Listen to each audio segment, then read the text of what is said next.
In 1978, Barbara Tuchman wrote a sweeping, masterful history of the Dark Ages in Europe. She described those years as a time of calamity, a world plunged into chaos and spiritual agony. When that era mercifully came to an end, something new and life-giving took its place. A period of artistic expression seldom seen in the history of painting, sculpture, and architecture began to emerge. It awakened a world used to medieval thinking, where scale and proportion were not yet understood, where realism was not yet discovered,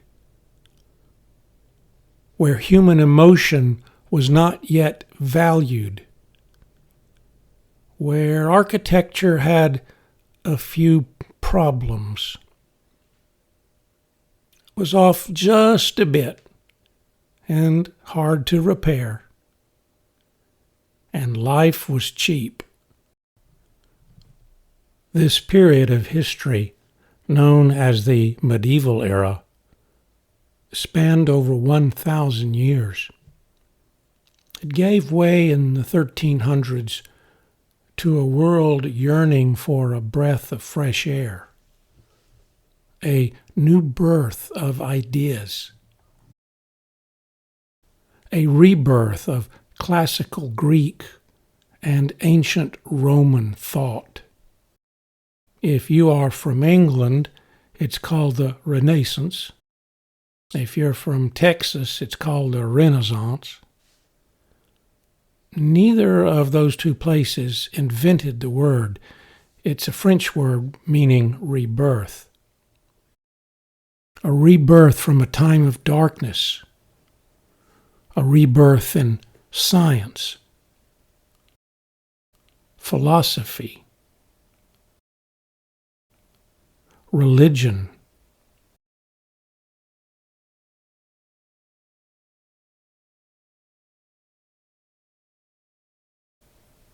literature, sculpture, architecture,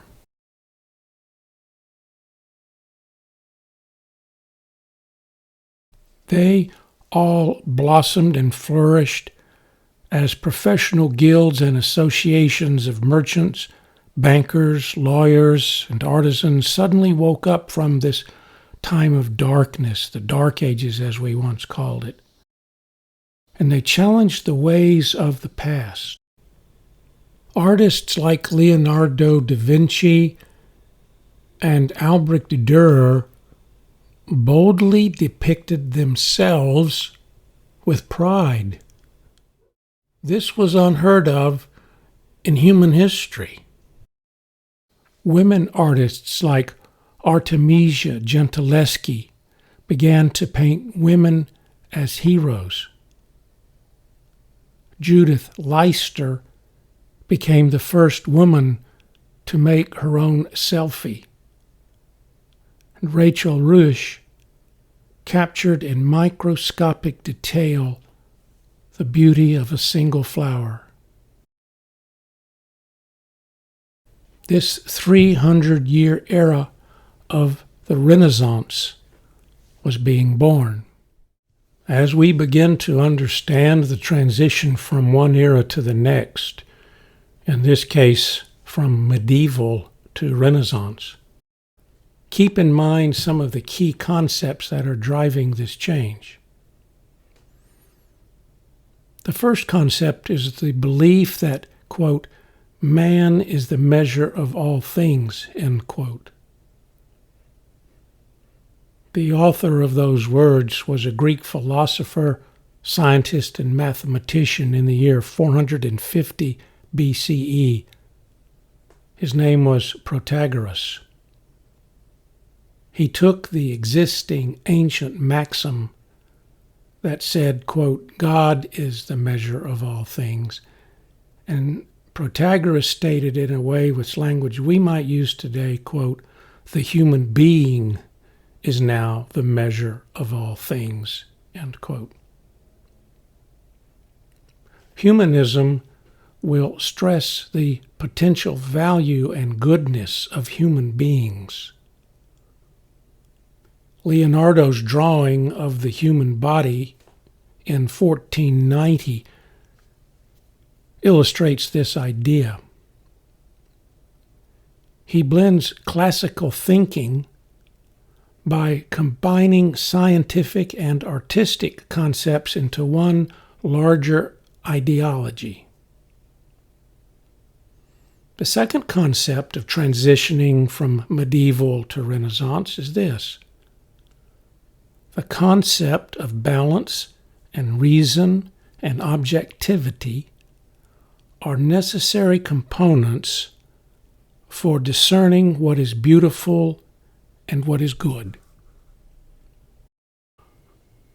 Harmony is a good summation of this concept. Artists will emphasize human beauty. Proportion, symmetry, and balance are things to look for.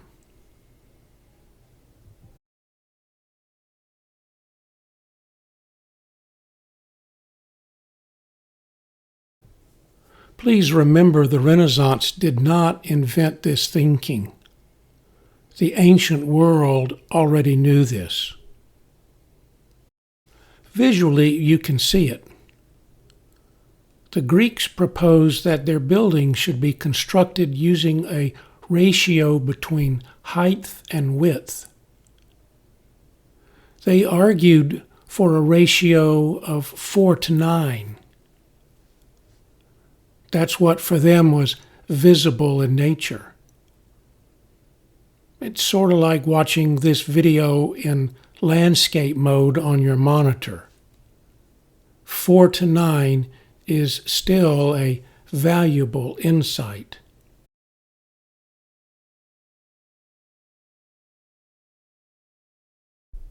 The Parthenon in Athens, Greece, was designed with this ratio in mind. Its appearance of balanced straight lines followed this 4:9 proportion. The Romans so admired this concept, they built their own version, tinkering here and there with these numerical measurements. The Pantheon in Rome, constructed in 27 BCE, focused on balance and symmetry and proportion. One mathematician has argued that the dome of the rotunda would fit perfectly inside it if you flipped it upside down. The United States Capitol building and many of the buildings and monuments in D.C. are a good example of this love for all things Greek and Roman. But it is in the sculpture and the painting of the human body that we really see a renewed interest in classical form. The marble and bronze figures of ancient Greece and Rome also speak of harmony and balance and beauty. This Greek statue, entitled The Discus Thrower, combines all three. Originally cast in bronze around 450 BCE, it's been lost to time. Roman copies of it in marble are the closest we have to the original. Over the centuries, Greek ideology fell out of favor, and the Roman Empire just fell apart. And the sun began to set on both these great cultures.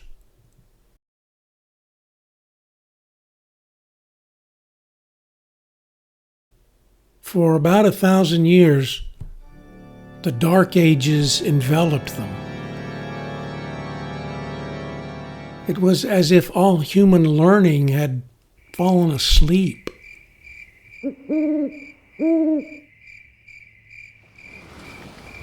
Plundering and pillaging was the preferred human endeavor.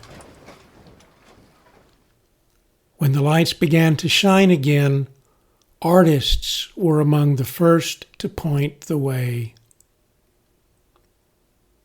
Late medieval artists sought to recapture the beauty of the human form, the learning of the human mind, and the longing of the human heart.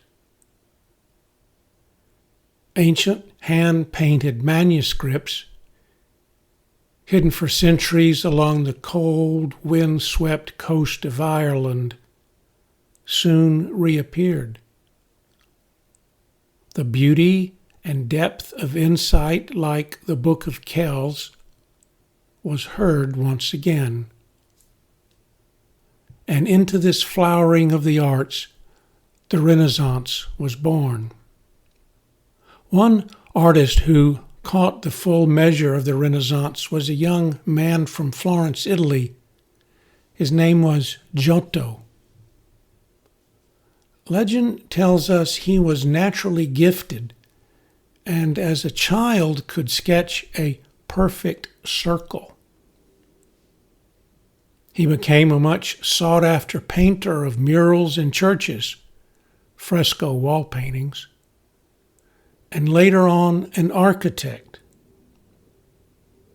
He had more commissions for his work than he could complete in his lifetime. Though his works can be seen in Florence, Rome, and Naples, I'd like to focus on two churches. One is in the town of Assisi, Italy, and the other is in the town of Padua, Italy. Let's start with the church in Assisi. It's the home of St. Francis. There are actually two sanctuaries inside this structure you are looking at. One rests on top of the other. Giotto's hand can be seen in both. The upper story, painted in 1297, is a pictorial version of the life story of St. Francis, whom some of the local residents would have known personally. 28 separate pictures chronicle his life and the numerous legends surrounding his fame.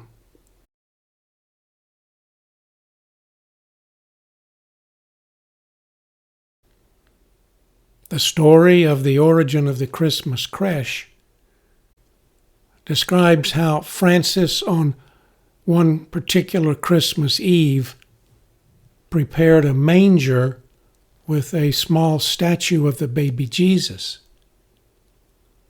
As the evening service concluded, in a moment of spiritual vision, Francis is said to have blessed the statue, and the baby Jesus miraculously appeared. In the last few years, a digital projection of Giotto's nativity is cast onto the facade of the building in brilliant colors every Christmas season. Speaking of Giotto and the Nativity, here's an interesting piece of science. You'll see it in a fresco of the Magi coming to honor the baby Jesus. At the top of the manger scene, there appears to be a star in the sky, moving quickly through the heavens toward Bethlehem.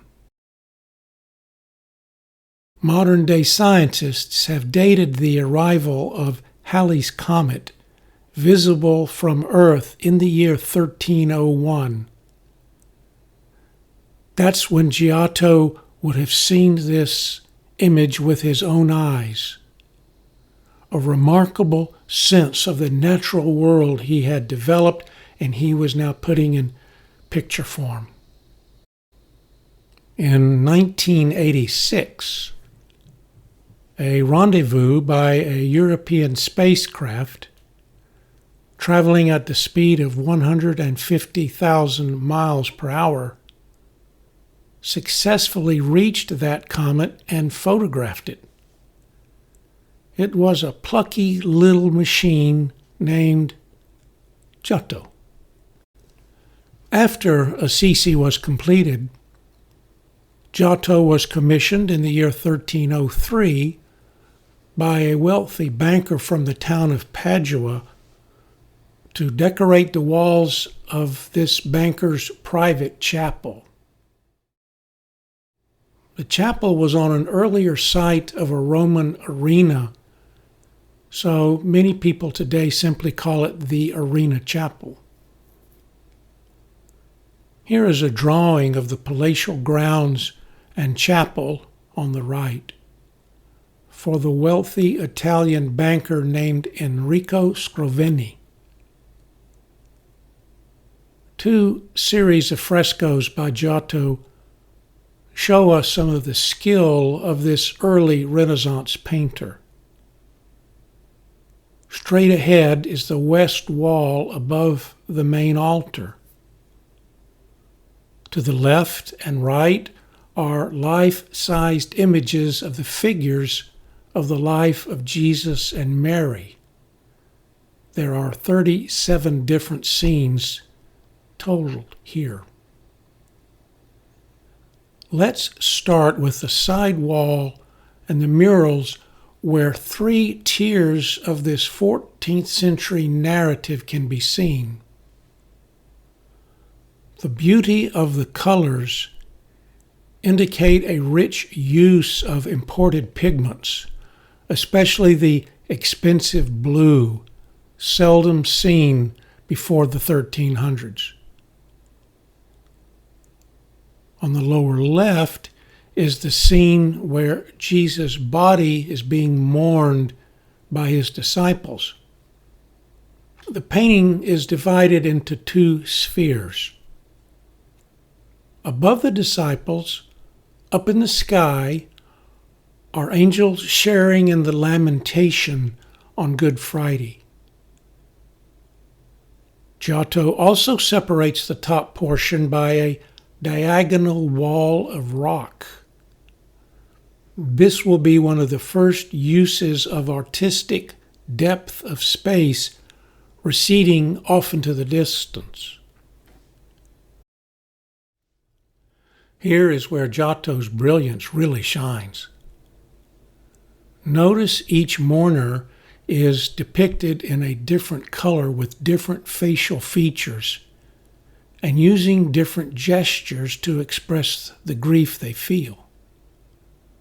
This was not seen before Giotto's time. He understands the singular nature of each person's private grief and captures this moment in a powerful way. Notice the figures in the foreground. One is in yellow and one is in green. Do you see what they both have in common? Neither one reveals their face or their identity or their gender or anything about their feelings. We are looking at the back of them. It's as if Giotto wants us to see these 2 people as simply representative of the human experience. They have no halos around their head. They are not saints. They are average people who could easily be symbolic of any of us, you or me. Notice how Giotto uses his brush and his play with light and shading of each of the robes and cloaks being worn. Each piece of clothing suggests a real person is now wearing them. There is form, there is bulk, There are folds in the clothing suggesting that the real fabric is naturally conforming to the body it covers. Before the Renaissance, this understanding had not yet been translated into art. That's not an easy thing to do, and do it convincingly. Look up at the angels. Clearly, Giotto is suggesting movement in the sky overhead. Breaking out of the heavens, dipping and diving and searching for answers for their pain are the angels. Note also a new technique Giotto is employing. It's called foreshortening. Foreshortening is a visual tool to capture how the eye perceives objects receding into or appearing from the depths of space. That too is just an illusion. Notice the disciple in the center of the picture. Here is foreshortening at work. His right arm and his left hand reveal this technique thrust out to the sides. Not an easy thing to pull off, especially if nobody has done it yet. But the emotion on the faces of those closest to Jesus shows us Giotto's insights. They feel pain. They are hurting. They are mourning. Before Giotto, such display of feelings was never captured. Angels cry too. They emote. They pull on their hair. This one moans for the world to hear. And this angel seems to be grasping and pulling on her face. I never saw angels cry before in art. Now I know angels can shed tears just like you and me. Emotion is now also becoming an essential component of Renaissance art. This nearby scene of the massacre of the innocents, as ordered by King Herod following the birth of Jesus, is one of emotional drama seldom attempted before 1303. This gruesome scene in the foreground elicits the indescribable pain on the face of the mothers. Their grief is palpable. Our last painting I suggest to you is probably the most dynamic. It's the story of the Last Judgment. It fills the entire west wall. This is the most gripping image in art before 1300. The Last Judgment in art is meant to strike the fear of God into the hearts of the viewers. Look at this 11th century mosaic on the west wall of a different church found in Torcello, Italy. Terror at the prospect of eternal damnation is not what you and I might take from looking at this. Judgment is not particularly harsh. The figures are calm and composed. The golden background seems more like heaven than hell. No trumpets sounding the alarm.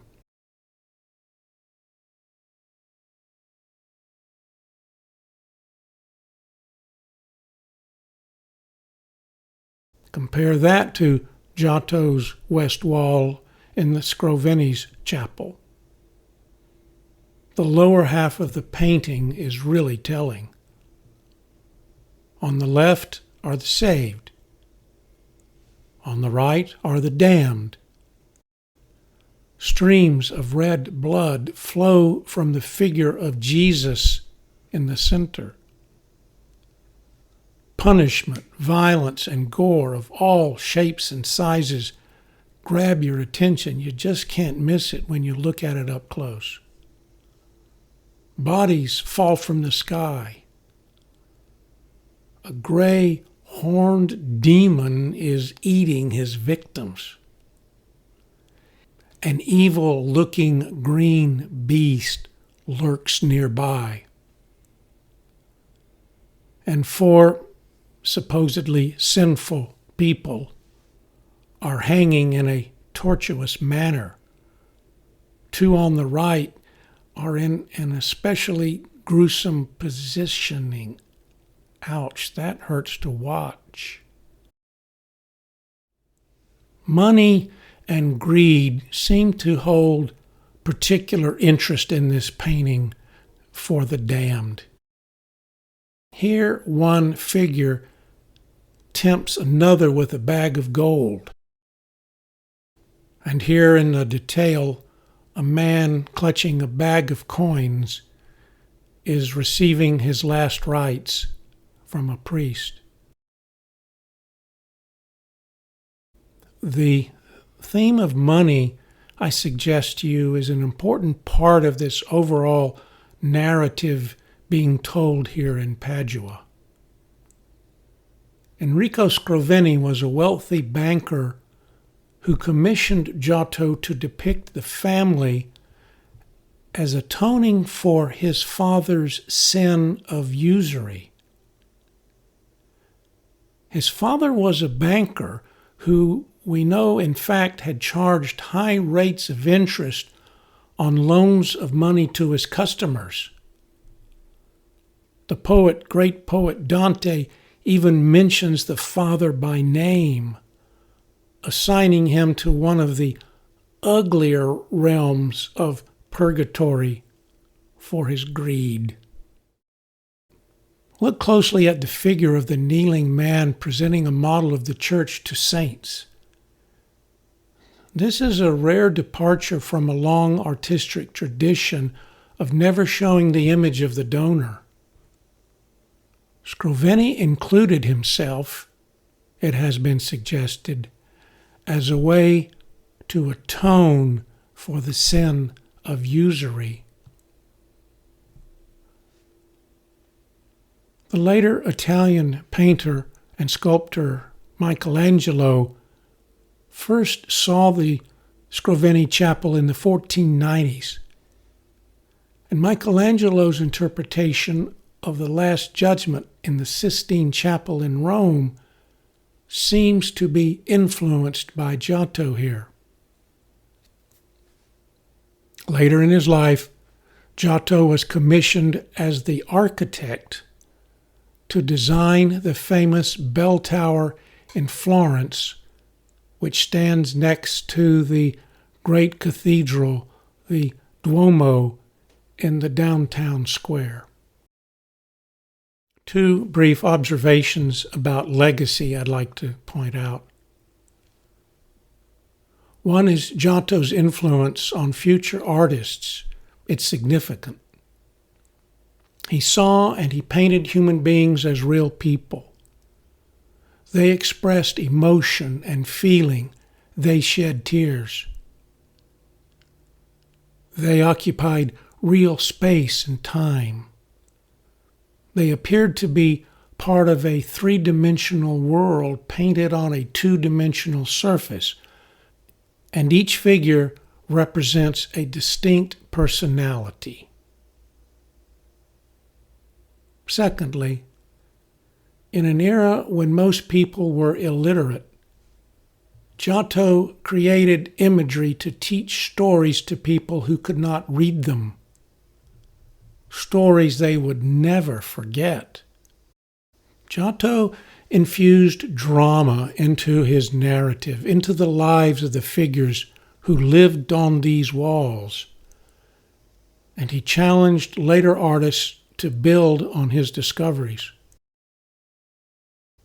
Giotto captured pathos when a story called for it, and I think even some humor where you'd least expect to see it. The figure in the Last Judgment scene in Scroveni's chapel here is a light-hearted example. He's trying to hide from detection. This unnamed figure is peeking out from behind the cross, hoping to avoid the awaiting pits of hell that the poor fellow to his left is about to see up close and personal. I wonder if our little guy playing the old game of hide and seek might just be the same person whose gold built the chapel and whose family wealth is now being used to influence the final outcome shown all around him. Giotto leaves that piece of the puzzle to our contemplation.